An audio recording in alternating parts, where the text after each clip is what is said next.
आपको बहुत बहुत साधुवाद देते हैं और सभी श्रोता भाई बहनों को कि कल शनिवार की प्रदोष हो जाएगी। शनि प्रदोष जीवन को सुख देने वाली, संतान समृद्धि वैभव देने वाली। निवेदन है आपसे,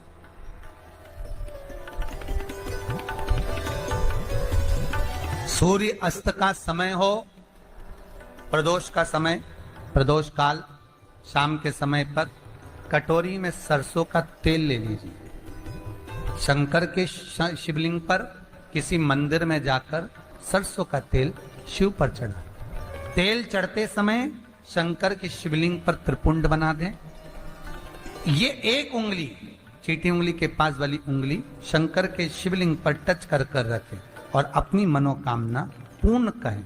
बाबा विश्वनाथ पूरा करता है। भगवान शंकर के द्वार पर स्वयं शनि महाराज आज मिलने के लिए, और जितने ग्रह नष्ट देने वाले हैं, कारक ग्रह हों, बेकार वृत्ति वाले हों, वो सब आज शनि सबके दोष मिटा देता है। शंकर भगवान के मंदिर में आज शनि प्रदोष के दिन, मंदिर में नहीं तो घर में अगर शंकर का शिवलिंग है तो एक दिया अवश्य लगाओ। शनि महाराज जीवन का सुख प्रदान करेंगे, आनंद। शनि प्रदोष, मान लो कोई व्यक्ति पैसे खाकर चले गया, नहीं दे रहा है, तो शास्त्र कह रहा है भगवान शंकर के मंदिर में शमी का पत्र, शमी का पत्ता, शमी पत्र, शंकर के मंदिर में काली तिल्ली के साथ में शमी पत्र, शनि प्रदोष सुख का दिन। स्वयं शंकर को प्रिय है प्रदोष का व्रत, इसलिए निवेदन है बन सके व्रत करते हुए भगवान शंकर का अनुमोदन करें, जीवन को सार्थक बने। भगवान शिव का स्मरण करते हुए आनंद करते। शंकर सुख की दायनी है, शिव आनंद के। वो क्या नहीं देता?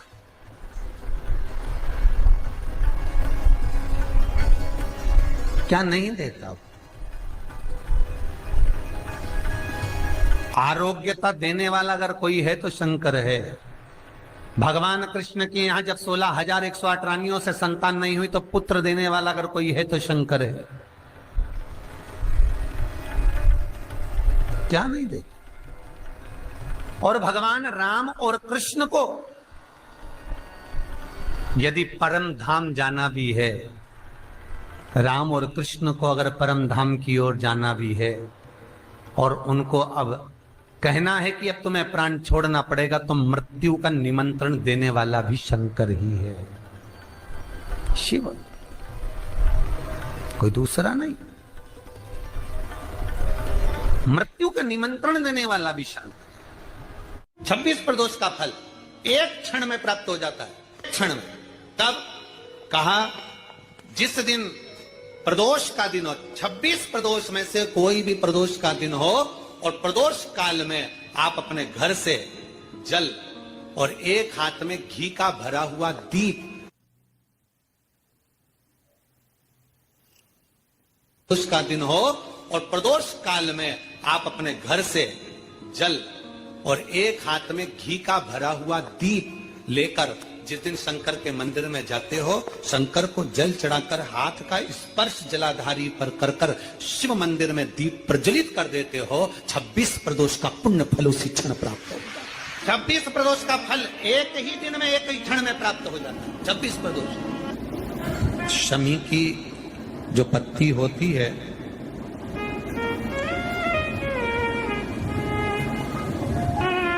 शमी की जो पत्ती होती है, एक पत्ती में जितनी पत्तियां लगी होती हैं और एक पत्ती के अंदर, जरा ध्यान देंगे, जैसे इस पत्ती में ढेर सारी पत्तियां लगी हुई, पत्ती में से भी एक पत्ती तोड़ोगे और एक पत्ती तोड़ने पर उस पत्ती को भी अगर गिनोगे तो उसमें बहुत सारी पत्तियां होती हैं। आज प्रयास करना, अगर कहीं आपको शमी की पत्ती मिले तो जैसे ये पत्ती, इस पत्ती को तोड़ा गया, इस पत्ती में से एक पत्ती निकाली गई और एक पत्ती निकालकर आप धीरे से रखना, उसमें भी बारीक बारीक बारीक बारीक बारीक बारीक बहुत सारी पत्तियां नजर आती हैं। शिव महापुराण की कथा कहती है जो सोमवार की अष्टमी हो या प्रदोष का व्रत हो या 12 महीने की शिवरात्रि हो या किसी भी दिन प्रदोष काल के अंतर्गत शंकर भगवान को एक शमी का पत्ता कोई भूलवश भी समर्पित कर देता है तो जितनी एक पत्ती में पत्तियां होती है और उस पत्ती के अंदर भी एक पत्ती को तोड़ने के बाद जितनी पत्तियां होती है उतने जन्म मृत्यु लोक में मनुष्य के नहीं होते। 84 लाख योनियों में से वो योनियां कट जाती हैं और देव योनि प्राप्त हो जाए। एक शमी पत्र की इतनी महत्वता है। लड़का लड़की 40 साल के हो गए, 35 साल के हो गए, उनका अगर विवाह नहीं हुआ है, बहुत रिश्ते आए चले गए, संबंध आए चले गए, या जो बेटा बेटी चाहते हैं कि हम अच्छा पढ़कर एक नौकरी सरकारी प्राप्त कर लें, कोई ऐसा अच्छा जॉब हमारी किस्मत में मिल जाए, उन बेटा बेटियों से निवेदन करूंगा यदि आप चाहते हो तो एक प्रयास जरूर कर लो, एक प्रयास अपनी जिंदगी में जरूर करो। शिवलिंग समझ लेना जरा अच्छे से, शिवलिंग जलाधारी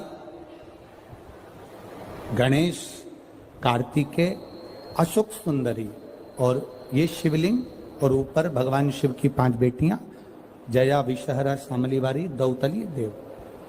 3 प्रदोष या 3 शिवरात्रि। कितनी प्रदोष? 3 या 3 शिवरात्रि। मेरा बेटा बेटियों से निवेदन है, जो अच्छी पढ़ाई कर रहे हैं मेहनत करो, अच्छा पढ़ो, और मेहनत के साथ में जब कंपटीशन एग्जाम में बैठने का समय आए 3 स्थान जहां पर आपको प्रथम अशोक सुंदरी, अशोक सुंदरी की जगह पर जब आप बेलपत्र समर्पित करेंगे तो डंडी का मुख जहां से पानी बहता है उस स्थान पर रखेंगे। दूसरा शमी का पत्ता, शमी का पत्ता।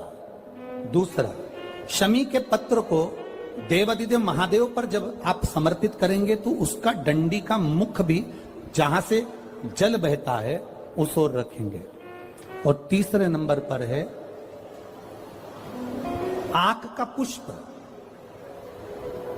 एक पुष्प होता है आंख का सफेद और एक पुष्प होता है हल्का सा नीला। करें दर्शन आप लोगों ने? जम के तो बोलो जरा, करें ना? एक सफेद होता है, एक हल्का सा नीला होता है। सफेद आंख का जो पुष्प होता है वो केवल देवादिदेव महादेव का एक स्वरूप होता है, और हल्का सा जिसमें गुलाबीपन नीलापन होता है वो शिव, पार्वती, गणेश, कार्तिकेय, अशोक सुंदरी, जया, विषहरा, सामरीवारी, दौतली, देव और शिव जी के जितने गण हैं उन सबका प्रतीक होता है। तो तीसरे नंबर का जो आंख का गुलाबी कलर या हल्का नीला सा जो पुष्प होता है, उस 5 पुष्प का गुच्छ मां जगत जननी का जो स्थान है जलाधारी, जहां अगर आप इधर बैठे हो तो उसकी विपरीत दिशा, इधर बैठे हो तो उसकी विपरीत दिशा, इधर बैठे हो तो उसकी विपरीत दिशा, विपरीत दिशा में उस पुष्प को समर्पित करना।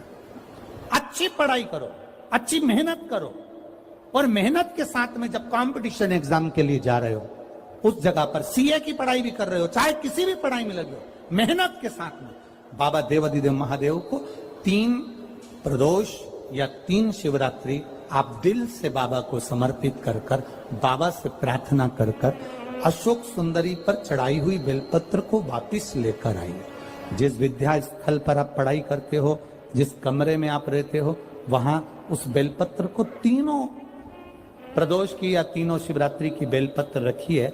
जिस समय बाबा आपकी नौकरी लगा दे ये 3 बेलपत्र एक साथ किसी भी प्रदोष पर शिव जी को समर्पित करिए। ये शिव तत्व है।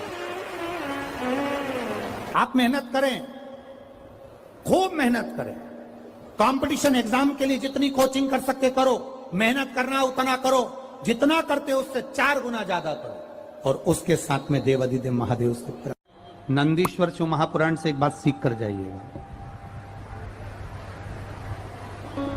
अगर आपको लग रहा है कि दुख समाप्ति नहीं हो रहे। एक बीमारी से उठे दूसरी बीमारी में लग गए, फिर कोई दुख आ गया, फिर कोई दुख आ गया, फिर कोई तकलीफ आ गई, फिर कोई तकलीफ आ गई। बार बार आपको लग रहा है कि दुख पीछा ही नहीं छोड़ रहा। तो नंदीश्वर शिव महापुराण की कथा आपको कह रही है, प्रदोष के दिन, प्रदोष काल में 2 जगह दिए लगाना प्रारंभ कर दो। पहला, बेलपत्री के वृक्ष के नीचे पहला दिया प्रदोष काल में, प्रदोष के दिन बेलपत्री के वृक्ष के नीचे।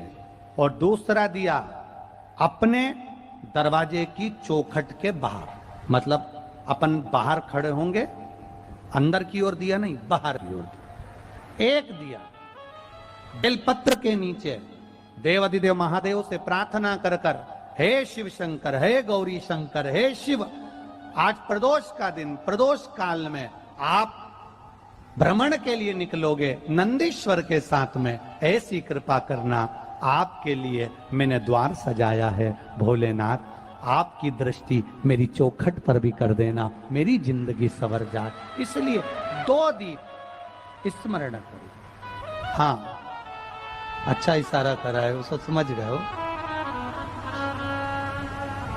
जिस दिए को आप लगाओगे प्रदोष के दिन, प्रदोष काल में, एक दिया बेलपत्री के वृक्ष के नीचे लगाया है, और दूसरा दिया जब आप घर में प्रवेश करोगे तो राइट हैंड पर ही लगाएं। कौन से हैंड पर लगाएं? राइट हैंड पर। बहुत बहुत साधुवाद आपको दीदी, धन्यवाद, धन्यवाद दो। उन्होंने इशारा करके बताया कि दिया किस ओर लगाएं, कम से कम अपने को अंदाजा तो लग जावे ना दिया किस ओर लगना चाहिए। साधुवाद था, बहुत बहुत साधुवाद। विषम परिस्थिति में फंसे हुए हो और ऐसा लग रहा है कि हम बहुत बड़ी समस्या में उलझे हुए हैं और इससे निकल नहीं रहे, या बहुत बड़ा काम है हमारा, हो नहीं रहा, चाहे प्रशासनिक हो चाहे अन्य कोई चीज का हो, कुछ मत करना। एकांत के शिव मंदिर में जाइए। अगर एकांत का शिव मंदिर भी नहीं मिले तो एकांत में कहीं छोटा सा मिट्टी का शिवलिंग का निर्माण करिए, पार्थिव शिवलिंग का निर्माण करिए, पर करना एकांत में, घर के बाहर, किसी एकांत में शिवलिंग का निर्माण कर लो। या तो एकांतेश्वर महादेव पर चले जाओ, कोई एकांत में शिव मंदिर हो वहां, या कहीं एक पार्थिव शिवलिंग का निर्माण कर लो, छोटा सा। एक बेलपत्र, बहुत ध्यान से सुनना, एकांतेश्वर महादेव का ये वृतांत। जब किसी विषम परिस्थिति में उलझे हुए हो, बहुत बड़ी समस्या सामने आकर खड़ी हो गई है, सबके हाथ जोड़ लिए, सबसे निवेदन कर लिया कि हमारा ये काम कर दो, नहीं हो रहा, सब दूर से मेहनत कर ली है, परिश्रम कर लिया है, परिश्रम तब भी जारी रखना। एक बेलपत्र, एक चावल का दाना, एक सफेद पुष्प, एक शमी का पत्ता,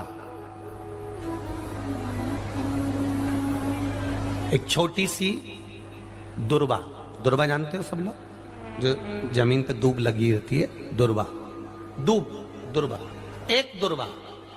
वो दुर्वा में बस, दुर्वा में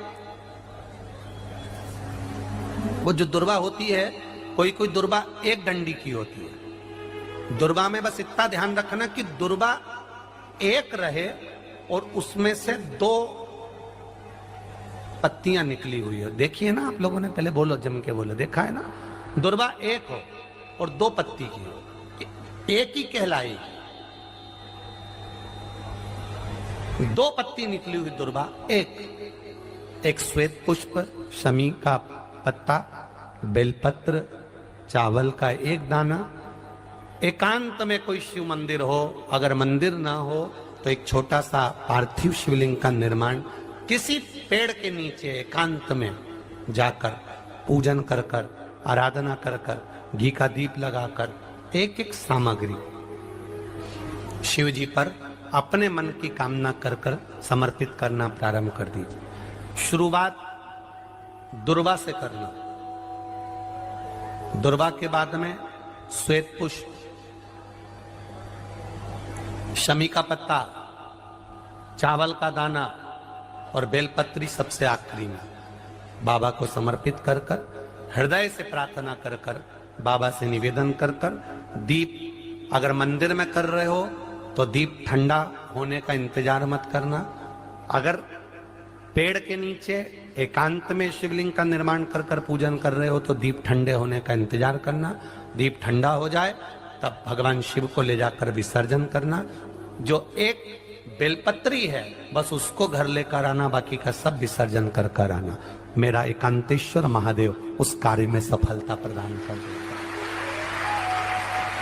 एकांतेश्वर महादेव की आराधना। तुम पूरी भारत की भूमि पर आज के दिन लोग देवी जी की स्थापना करते हैं, तो क्या स्थापना में क्या रखते हैं? कलश रखते हैं ना। तो कलश किस लिए रखा जाता है? कलश का क्रम क्या है? अपन ने अभी तक कथाओं में बहुत सुना शिव महापुराण में कि दिए का महत्व क्या है, अपन ने सुना दही का महत्व क्या है, जल का महत्व क्या है। पूरी शिव महापुराण में अपने अलग अलग महत्व को जाना है, पर यह नवरात्रे में जो शिव महापुराण की कथा शुरू हो रही है, नवरात्रे में जो शिव महापुराण की कथा को हम श्रवण करने के लिए बैठे हैं, इसमें हमारा एक संशय और मिटना चाहिए कि भारत की भूमि पर जब मां आद्य शक्ति की स्थापना होती है, मां जगत जननी को जब विराजमान किया जाता है, या चैत्र नवरात्रे में, शरदीय नवरात्रे में, आषाढ़ी नवरात्रे में, आदिकादिक पौष नवरात्रे में हम शंकर की, हम जगत जननी जगदम्बा की जब स्थापना करते हैं, या हम नूतन घर का प्रवेश करते हैं, या गणेश जी की स्थापना करते हैं, या कोई दुकान को प्रवेश करते हैं, या कोई शुभ कार्य करने के लिए अग्रण्य होते हैं, तो हम कलश की स्थापना क्यों करते हैं? आज शिव महापुराण में शुरुआत में अपन शिव और पार्वती की यही संवाद को लेकर चलते हैं।